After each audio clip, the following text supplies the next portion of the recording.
Wat ben dit nou voor namen die je op het scherm hebt? Dit ben hoesnamen van vroeger. Toen er nog geen hoesnoemeringen waren en straatnamen ook nog min of meer beperkt waren, dat de mensen weten konden waar wennen. Dus hoezen hier een bepaalde namen. Of die joegen ze erom, want zat cafés nog wel eens ha. In totaal had Piet de Haan rom een jaar lang alle dagen in het streekarchief in Dokkum zitten. Om van elk huis in de stad uit te zieken waar wennen had. Een enorme puzzel. Iedereen is ermee aan de gang. Iedereen doet een hoeske, iedereen doet nog een hoeske. Maar op een gegeven moment dan ga je de slag te pakken en dan denk je, nou kan ik nog wel een steekje. En dan rolt het erop.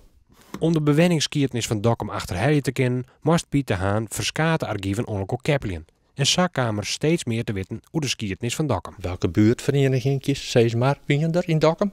Waar waren de bakkers? Waar waren de touwslagers? En zo kwam hij tegen met een orenonderzieker echt de naam van de hoezen zien. En het is de bedoeling om die waarom te brengen in het straatbeeld. De stichting Oud Dokkum die hier er al eens plannen voor, maar die hier eigenlijk te meer namen.